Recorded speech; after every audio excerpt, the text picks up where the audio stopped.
Just to give you a brief outline of what we're going to talk about today, well, the royal we, we're going to look at the aims of the study, the background of the study, some of the methods, the findings, and of course some conclusions. So we'll get straight into it. So the aim of Project Spaghetti really was to develop a prototype tool to help prevent relapse in individuals with problem gambling. And the key part of this is that we were doing this with a smartphone app, and that can use geolocation data to track someone's whereabouts, particularly in relation to EGMs or pokie machines. So there were two key objectives. The first was around showing technical proof of concept. So could we actually get the smartphones to do what we wanted them to do? I'll talk more about that later. And the second objective was around acceptability to users. So whether or not people thought it would be something that would be useful, and if they had any key concerns around using something like that. And we talked to both problem gambling treatment providers and people with problem gambling themselves. So, sorry, I am out of breath. You just have to listen to me huff and puff a wee bit. Okay, so just to give you a bit of background, I don't think I need to run through this too much. Everyone here knows about problem gambling, you know how it's defined, and that it's a significant public health issue in New Zealand. We also know that the research keeps telling us, and we've heard it a lot at this conference, that EGMs are the form of gambling that's most frequently associated with problem gambling and gambling-related harm. We also know that despite some populations maybe marginally improving in terms of problem gambling rates, that for Maori, Pacific, and people who are living in neighbourhoods with higher levels of deprivation, that they remain disproportionately affected by problem gambling. Okay. So again, one of the key focuses of this project is around relapse and relapse prevention, and we took a theoretical approach using Marlitt's cognitive behavioural model of relapse prevention. And this really just acknowledges that immediate determinants, such as high-risk situations, urges and cravings around gambling do contribute to relapse. And that's across all sorts of addictions, not just specific to problem gambling. What we do know, however, is that in around 50% of people with gambling problems, that being exposed directly to gambling cues can trigger a gambling relapse. So those are really important in terms of gambling relapse. And I guess what that means is that it's really important to identify some strategies to respond to cues and triggers for gambling, and that can be a really essential part of preventing relapse. So why smartphones? I think that's probably quite obvious. They're something that people tend to have with them everywhere, including when they go to the casino, when they go to the pokie club, when they're at the Cosy Club, all those places. So it's something that people take everywhere with them all the time. They're also extremely high tech, so they have built-in sensors that can record data without the need for additional devices, and that's really important in terms of what we were trying to look at, particularly around geospatial information. So your cell phone can track where you are in a particular place and hopefully can map that to a contextual environment, and in this case we were interested in things like the location of EGMs. We also know that SMS or app-based interventions can assist people to resist cue-induced relapse, and they can do that through things such as personalised messages and social support. A number of our team members have been involved in developing apps for other behaviours, and as all of you will know, there's apps out there to help you stop smoking, to help you stop drinking, to help you lose weight, to help you do more physical activity, to help guide you through pregnancy. There's, you know, a million of them out there that can do all sorts of things, and they've been very useful and very successful. So Mark Henley talked a little bit yesterday, I don't know if you saw his presentation, about some of the stats around smartphone usage and smartphone availability, mostly with a sort of international focus. There's been some research in New Zealand that was done in 2014 that showed that 59% of New Zealanders owned a smartphone, which is pretty high, I think, really. And they also estimated that there would be 90% penetration by 2018. Okay, take a breath. So they're also forecast to become the most preferred device over things like laptops and PCs and tablets. So basically, they're going to become more and more popular. What's also really interesting here in terms of what we've been hearing again at this conference and the priority needs of Māori and Pacific people in terms of problem gambling is that smartphones are very popular amongst Māori and Pacific. So this research found that, the research by Research New Zealand found that Māori and Pacific people, 70% owned a smartphone compared with 55% of Europeans. And that they were also more likely to use them more often than a year ago compared with Europeans. So I don't know if that surprises anyone, but we think that's quite interesting. Of course, smartphones are a very popular way of accessing social networking. What we don't know, however, in New Zealand is around, or anywhere actually, I think, is around smartphone ownership amongst individuals with gambling problems, which is quite an interesting question that we need to look into a wee bit.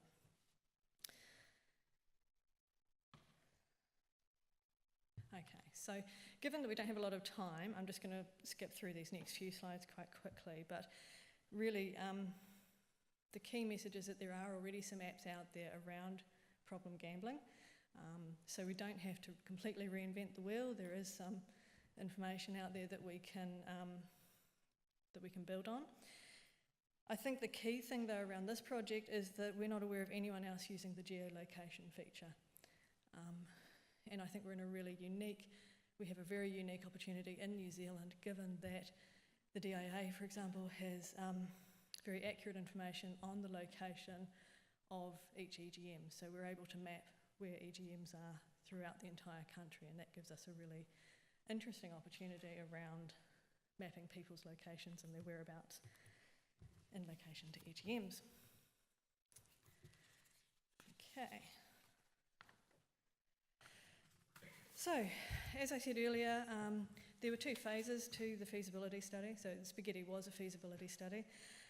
The first one was around the technical assessment, seeing whether or not we could get a smartphone to do what we wanted it to do, and whether or not we could get it to do this in a reliable and accurate way. The second phase was around acceptability. So basically, do people think it was a good idea? And if so, what sort of content, what design features did they think would be useful? And also, what do they think might be not useful? What are some of the potential downsides? Obviously, we don't want to do harm, so that was a really important part. So in terms of the technical assessment, this is a diagram from the IT people. I'm not an IT person, so I'm not going to try and explain it in too much depth.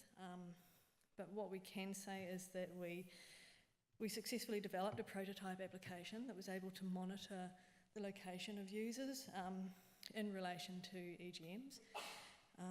So we had a pretend EGM on level 3 of our university building, and we also mapped in a bunch of EGMs around the neighbourhood. And we were able to track a number of parameters, so how close users were from the target location, how accurate it was able to read in terms of that location, whether or not a person was moving in relation to that EGM or whether or not they were stationary.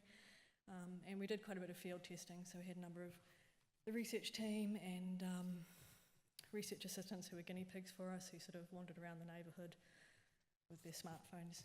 We were able to track where they were in relation to the pokie machines. So basically it seemed to do what we wanted it to do, and that was quite successful. So the second phase, as I said earlier, was around acceptability, and we ran focus groups with both problem gambling practitioners and with individuals who have experience of problem gambling. We did a total of 8 focus groups, 2 with practitioners, 1 with Maori, with consumers. We did focus groups with Maori, Pacific, Korean, Chinese, and European or other. Can you read that? Oh yeah, it's quite big up there, isn't it? Okay. It's also, I think, really important to emphasise that each of those focus groups were carried out by experienced facilitators, and we also matched the ethnicity to to each of the focus groups. So, for example, the Maori group was conducted by a very experienced Maori researcher and conducted in Te Reo Māori. So, each of the groups, and they were also actually, they were carried out in Auckland and Christchurch, mostly Auckland, but a little bit in Christchurch. Each of the focus groups was guided by a semi-structured interview schedule, and we had example screenshots of some of the potential messages that could be included in an app like this, and these just help to facilitate and initiate discussion on some key points. And I'll show you a few of the scenarios that we had. So the focus groups were asked to just imagine that the app had detected that someone had gone to the casino and they were shown this notification that popped up on their phone after they'd been there for, say, 5 or 10 minutes. So the app would send them a message saying, hey, looks like you're at the casino, would you like to contact Bob, who would be your designated support person, and get some support? And you would have the options of calling Bob or sending a message to Bob or emailing Bob or pushing cancel. The wording's not precise, it's just around the general idea and the general concept to see what people would think of that, and we discussed the potential positives and negatives of having a message like that. So the second scenario was sort of around the idea of escalation. So if someone had received that message, excuse me, and they'd ignored it, or they'd cancelled it, and remained at the casino, and the app had detected that they'd been there for another period of time, that it would then escalate to this message, which says, hey, looks like you're at the casino, here's a video message from your counsellor, wife, husband, partner. And this would be a customised video message that the person had, when they signed up to the app, that they had uploaded and that they felt would be helpful to them in this type of situation to see something like this. So it could be anything. It could be a video on mindfulness that they think would be helpful in this situation. Okay. The third scenario was quite different to the first two, in that it was more automated. So again, it might detect that you're at the casino and would automatically send this message to your designated support person. So, hey, it looks like Fiona is at the casino, and it'd be great if you could call her on this number and give her some support. So that might be automatically sent to Ty or Graham or whoever I decided was my support person. So quite a different concept to a couple of the other scenarios. The fourth scenario was more around maybe a sort of positive affirmation, but it was centred on the avoidance of a gambling opportunity. So if the app had detected that you were walking down the street and you walked past the casino, for example, without stopping, it might send you a notification that said, well done for not stopping at the casino, good work.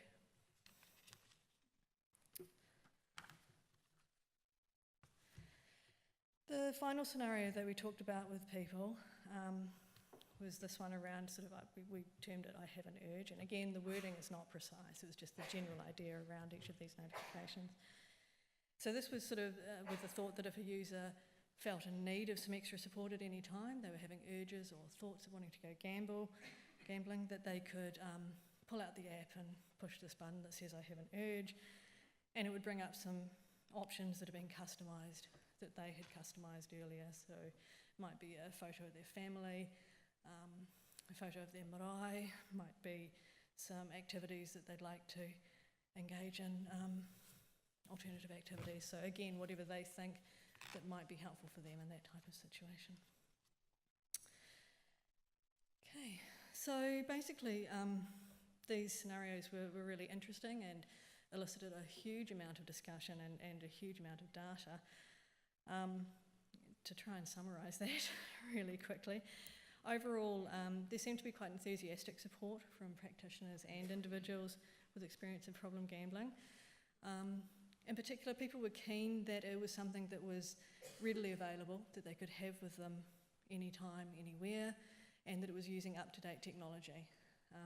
And a lot of people sort of felt that that was quite nice given the way that the gambling industries are sort of moving into quite high-tech technology for, didn't make sense, high-tech technology, for us to also be using something that was high-tech.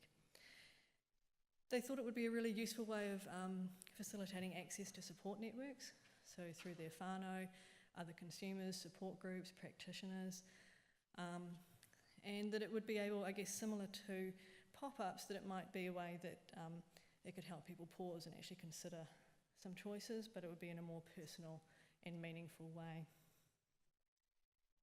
Consumers in particular liked the idea that support people would be notified of breaches, so that's going back to that message there that, you know, it automatically would notify Graham that I was at the casino and would he give me a call. People thought that that was really quite useful and that it would be a really strong deterrent. Knowing that that was going to happen, a lot of people said would be enough to stop them going to the casino. Also that it can provide positive reinforcement. It's not just a punitive tool. I haven't really talked so much about the positive aspects that we can put in there, but there is real potential for that. And that it's personalised and customised. So those things that we talked about before, the videos, the voice messages, all of those things can be uploaded and be personal to you, the types of things that you're going to find helpful in certain situations. So as I said earlier, we're also really interested in any risks or issues that would need to be considered. We certainly didn't want to do any harm. And there were a few, and this summarises them in no particular order. Privacy, confidentiality and storage and ownership of data were quite a big concern to a lot of people. Different aspects of that, so some people were concerned about the potential for data to be shared between, say, government agencies. You know, if the Ministry of Health was funding this, would they have access to the data and would they share that with, for example, the DIA? Would there be, you know, you might suddenly get in trouble for tax avoidance or something that you weren't expecting. Obviously with any app, the storage of the data, how long is it stored for, and can you remove or delete it when you've decided that actually you don't want to be part of this anymore. Potential for other people to inadvertently see a notification. You know, if you're sitting in the lunchroom with your boss and it suddenly pops up a notification saying, hey, well done for not gambling for a week. Awesome. You know, it might not really be quite what you want. And also the potential there for the abuse of trust. So I might trust Graham and ask him, will he be my support person? But is he then going to go and talk to Lisa about it all the time and say, God, I got 15 notifications about Fiona yesterday, and you know, there's potential for that to happen and changes to those relationship dynamics. Obviously there's a potential for the app to actually trigger gambling in certain situations, and if you think back to the scenario that particularly caused people concern was the one that said, well done for not stopping at the casino. You know, people sort of said, well, maybe I didn't know there was a casino there. That's awesome, thank you. I'm turning around and going back. Or you might be quite happily doing something else and suddenly you think, oh yeah, wouldn't mind going actually to the casino or having a gamble, that would be quite good. So some real issues around there to be worked through. In terms of access to smartphones and data and phone credit, people generally thought that this is actually likely to improve with time. Technology is getting cheaper and it's becoming more affordable. You know, I think you can go and buy a pretty good smartphone nowadays for less than $100. You know, it's not, you don't have to spend the $1,500 to get the flash one with all the bells and whistles. Maori and Pacific, though, did acknowledge that their populations were more likely to experience issues relating to access around this. And some of the consumers had some quite nice ideas, I thought, around corporate support or potential for government support in terms of, I don't know, buying cell phones or paying for data as part of a treatment plan or something like that. Some of the practitioners had some concern around the potential for cell phone addiction and the crossover for this with gambling. That didn't seem to be something that consumers were particularly concerned about. And similarly around automation versus user-driven. So there were a few differences there between the counsellors and consumers. Counsellors were more keen on concepts that encourage self-control and empowerment, so that the the client or the person should be activating the app when they want some help or when they're wanting to do something, rather than the app sort of taking control for them. Whereas consumers were quite keen on the app actually being a bit more in control, and even said things like, why have a cancel button there? If I'm gambling and it comes up with these options and cancel is one of them, I'll push cancel. Just get rid of it. You know, have it automatically dial-gram. Just, you know. So some quite different opinions there. Obviously, it needs to be accurate, and people were concerned about things like if they were banned from Sky City, for example, and that was their main area of gambling, if they wanted to go up the Sky Tower or go to a restaurant in the Sky City complex, they didn't want the app going off at them constantly about it, so it might need to be able to detect to that level of accuracy. Obviously, ability to customise and personalise, which I've talked about quite a bit throughout the presentation. Some people thought that was great and they wanted to be able to customise every single little aspect of it. Others thought that's just too painful and it'll put me off. You know, just make it easy where I sign up and it's all set to go. So a bit of a balance between those two. And cultural appropriateness. Everyone thought that it should be available in the language of choice. So if you want to have it in te reo, you should be able to. Samoan, Chinese, Korean, whichever language you'd like. Maori were particularly interested about having images and messages from their whānau, and Pacific would like to see more of an incorporation of a religious focus throughout the messages. Okay. I'm running out of time, so I'm going to speak fast. Also came up in the discussions potential for the app to actually liaise with host responsibility and or security at gambling venues. People were quite interested in that being a possibility. And also around being able to access bank accounts or credit cards. So if you've been at a gambling venue for a certain amount of time, that they'd quite like the app to be able to just cut off your access to money. So this is the sort of wish list, which we don't know if these things are doable yet. And there was also quite a bit of interest in terms of online gambling and gambling apps. So we were focused on EGMs, but quite a few people in the groups thought it would be really nice if the app could be applicable to other modes of gambling as well. Excuse me. Okay, so strengths and limitations. We did focus groups with consumers and practitioners, and as I mentioned earlier, we ethnically matched focus groups. Limitations were mostly around the composition of the Pacific focus group. We ended up with the participants were a little bit older. It would have been nice to have had some younger people in that group as well. And most of our participants were recruited through problem gambling intervention agencies, so, which is great. Thank you, problem gambling intervention agencies. But there is potential there, I guess, for some bias in some of the views or thoughts that were coming out. So to conclude, really, yeah, we think it's a cool idea. And it seems to be that we can get the app to do what we'd like it to do. It's both technically feasible and it's broadly acceptable to a range of people with gambling problems. So hopefully looking quite promising. I really like this quote from one of our Maori focus group participants who sort of just talking about the app and the extra level of support that it could provide to her. Who she said, that would be good, meaning the app, because I'm not one to think much myself at all, but to have something like that, like, oh, congratulations, awesome job. You know, you passed the casino. It's like, oh, sweet. So, sort of summed it all up, really. Okay, and final slide, just acknowledgements. Firstly, to the focus group participants, obviously we couldn't do it without them, and Ministry of Health funding. The project was fully funded by the Ministry of Health.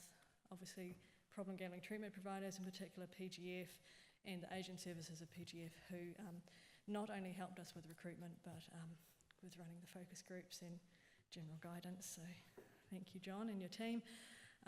Rakora, and obviously the Salvation Army. And the rest of the research team, who unfortunately can't be here with us today. So there you go.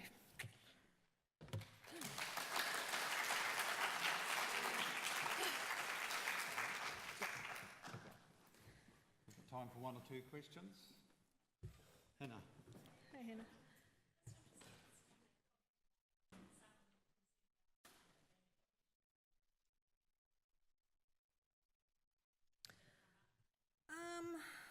Oh, it's really hard to say, actually. I don't know that I can really quantify it. I think probably most of the groups that concerned did come up, and it was in particular around that message of you've walked past the casino. So, yeah.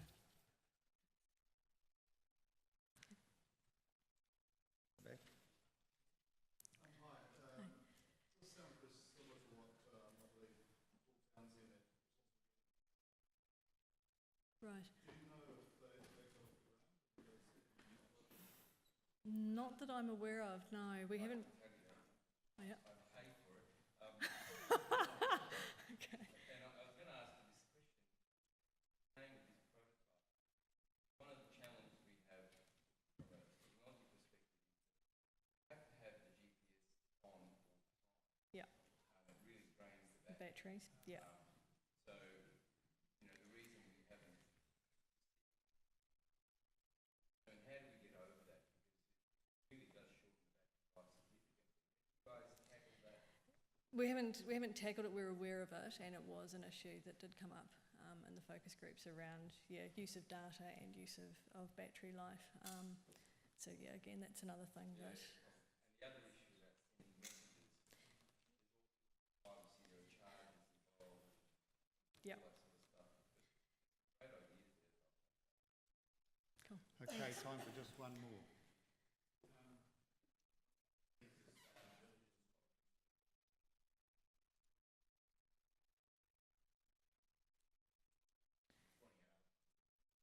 Yeah.